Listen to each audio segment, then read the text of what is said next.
Bien, muchas gracias, Bea, y dejamos en libertad ahí para que atiendan rápidamente ese teléfono que estaba sonando, seguramente para recibir donaciones. Bueno, con muchísimo gusto vamos a recibir aquí en estudios ahora a la doctora Laura Garré. Doctora, ¿cómo le va? Buenos días, gracias por acompañarnos. Buenos días, muchísimas gracias. La doctora Garré, ustedes saben, es la directora ejecutiva de la Comisión Honoraria para la Lucha Cardiovascular y la hemos invitado porque se ha lanzado una nueva campaña para prevenir infartos, esto que se hace a menudo. Doctora, ¿ustedes sienten que estas campañas están teniendo efecto?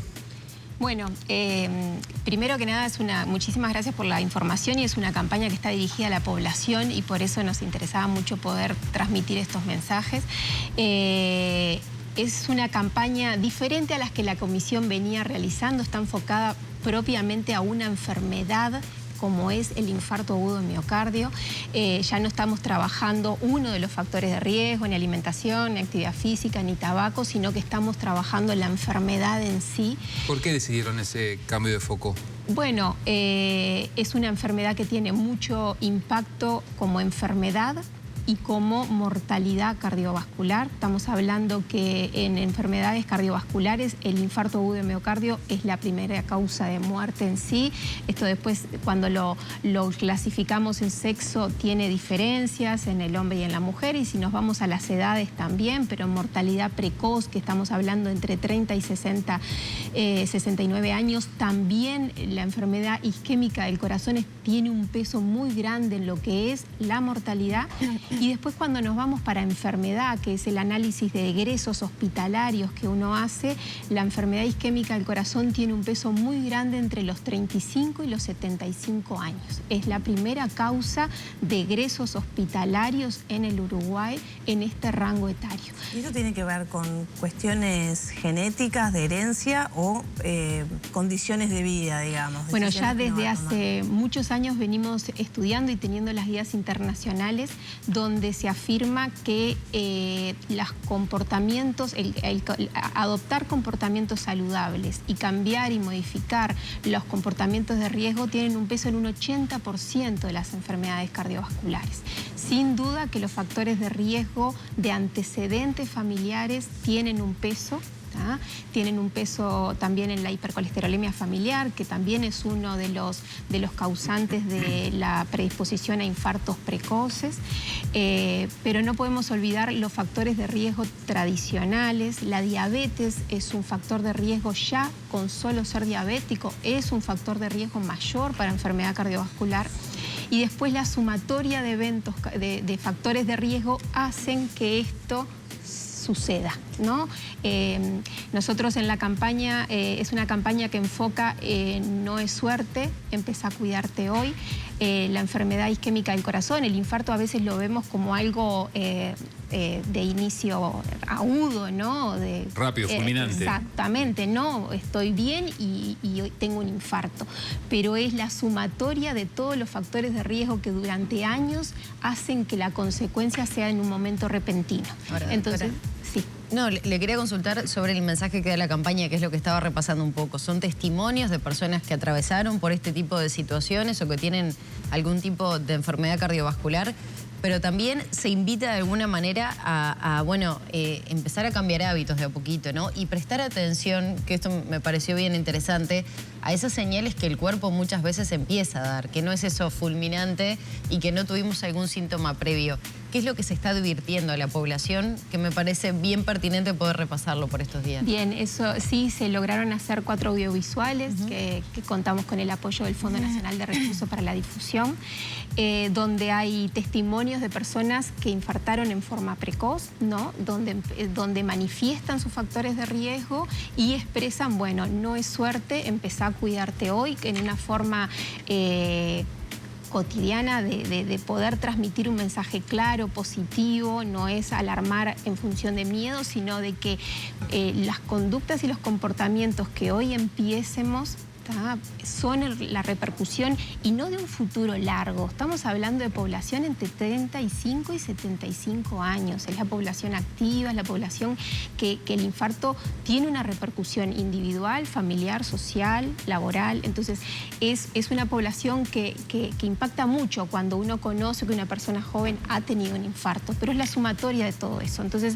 los testimonios lo que buscan con es eso, transmitir de que acciones que hoy podemos empezar, y muchas veces los médicos a veces decimos que son acciones fáciles. Reconocemos que no son acciones fáciles, que cambiar comportamientos son comportamientos difíciles a veces, pero empiezan a sumar. Si nosotros logramos la disminución del consumo de tabaco hasta la abstinencia, que es un factor de riesgo con mucho peso en la enfermedad de lo que son las arterias del corazón, el control de la hipertensión arterial. A veces no sabemos si somos hipertensos, diabéticos o cómo tenemos el colesterol. Entonces la campaña lo que busca es alentar a hacer los chequeos médicos. Se está trabajando también, se están buscando acciones con los prestadores de salud para que hayan en este marco de esta campaña favorecer lo que nosotros trabajamos como riesgo cardiovascular. Cuanto mayor factores de riesgo, mayor es el riesgo cardiovascular, y las intervenciones tienen que estar ajustadas a ese riesgo cardiovascular.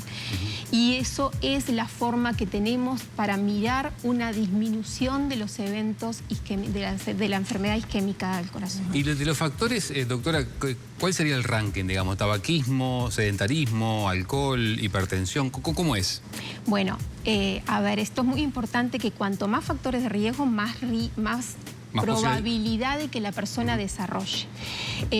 Hay algunos factores de riesgo, como les decía, la diabetes ya tiene un peso tan fuerte en lo que son las lesiones vasculares que ya se considera ser diabético un riesgo cardiovascular alto. Y después, el tabaquismo tiene un peso muy alto en lo que es la enfermedad vascular. El sobrepeso y la obesidad tienen un riesgo muchísimo alto de desarrollar, y ahí está la hipertensión arterial. Y no podemos dejar de hablar de los factores de riesgo conductuales, la alimentación, la actividad física, porque además son factores de riesgo que llevan al desarrollo de hipertensión, de diabetes, de obesidad y sobrepeso. Nosotros estamos, de la última encuesta factores de riesgo, sabemos que 3 factores de riesgo de los que no ponemos ni la enfermedad renal ni la diabetes, ya son, ¿no? Tener más de 3 factores ya es un riesgo cardiovascular alto, y nuestra población, 4 de cada 10, ya tiene 3 o más factores de riesgo, sin considerar los de alto poder. Bien, doctora, ¿y cómo está Uruguay en comparación con otros países, no sé si de la región o del mundo? Bueno, la enfermedad isquémica a nivel mundial estamos muy similar, ¿no? Es la primera o la segunda causa. Estos son diferencias en función, como decíamos, del sexo y de las edades. Cuando analizamos las estadísticas en sexo y edades, en la mujer está predominando el accidente cerebrovascular al isquémico. Cuando nos vamos al hombre, predomina en el hombre la enfermedad del corazón. Pero después, cuando nos vamos a edad, estamos por las edades estamos muy similares en ese rango, y a nivel mundial está así. Por eso las guías internacionales de recomendaciones de la prevención ponen al abordaje de los factores de riesgo con una fuerza muy importante en la prevención. Todas las evidencias son recolecciones de todo el análisis internacional. Nos queda hablar de los síntomas, ¿no? Usted mencionaba que no siempre es fulminante. ¿A qué síntomas tendríamos que estar atentos, más allá de las cuestiones de los factores de riesgo que podemos tener? Bien. Eso es todo un tema muy importante a trabajarlo con las personas, porque a veces está muy reconocido como el dolor torácico puede ser el síntoma predominante, es el síntoma predominante, y el que nosotros llamamos síntoma típico se da sobre todo, y está muy estudiado en hombres, a veces en las mujeres y en los diabéticos aparecen dolores más atípicos, y hay que también tenerlos presentes. Nosotros en la campaña estamos sacando comunicados donde, ante síntomas que aboquen determinados dolores de forma inesperada, cuello, mandíbula, tórax, brazo, sobre todo izquierdo, ya son síntomas, y si uno tiene factores de riesgo, son síntomas a no desestimar. A ver, pero podemos tener contracturas, cuestiones estomacales como gastritis, etcétera, que se pueden confundir con esa molestia en el pecho o rigidez en el cuello, en los trapecios. Sí, totalmente. Esas cuestiones son cuestiones de los médicos que tienen que hacer la diferenciación. La población tiene que identificar que una población de riesgo, que uno puede tener factores de riesgo, tratar de llegar a hacer los controles adecuados, los chequeos pautados de saber si soy hipertenso, de saber si soy con colesterol alto, diabético. Ante esas situaciones generalmente hay valoraciones de electros que uno hace que pueda tener más predisposición y bueno, y ahí estudiarse la persona. Y si esa persona está con un equipo de seguimiento, con un médico tratante y se alerta que ante determinados síntomas tenga que consultar, la consulta precoz, el infarto agudo, toda la sintomatología es una sintomatología de emergencia médica, por lo cual hay que consultar. No vamos a ponerle a las personas el peso de tener que reconocer si estamos ante una patología isquémica o no. Eso es de cuestión de los procesos asistenciales. Doctora, hay una serie de recomendaciones que también se brindan por parte de la comisión que parecen novedades y que tal vez en otra época se hacía mucho, que era, por ejemplo, tener los números de teléfono al lado de nuestro teléfono fijo o una lista en la heladera o lo que fuera. ¿Es necesario contar con eso? Porque muchas veces sucede que tenemos, bueno, los números registrados en nuestra cabeza o de memoria y en el momento de una emergencia a veces no los encontramos.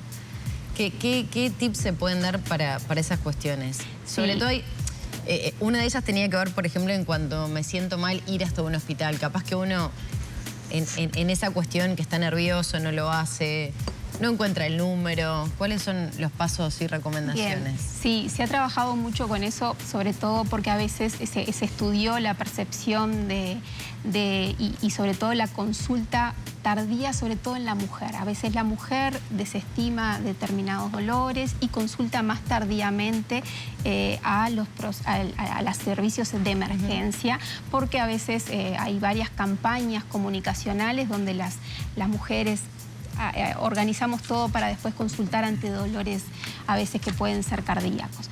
Entonces eso es importante. Siempre las situaciones de crisis nos hacen capaz que no tener presente cuál puede ser un teléfono y bueno, los teléfonos de emergencia, nosotros tenemos una cobertura de emergencia médica que siempre va a estar y la población tiene un conocimiento de esos dominios. Sí, es importante si tenemos personas adultas mayores o con patologías ya cardiovasculares, sí, tener los teléfonos anotados.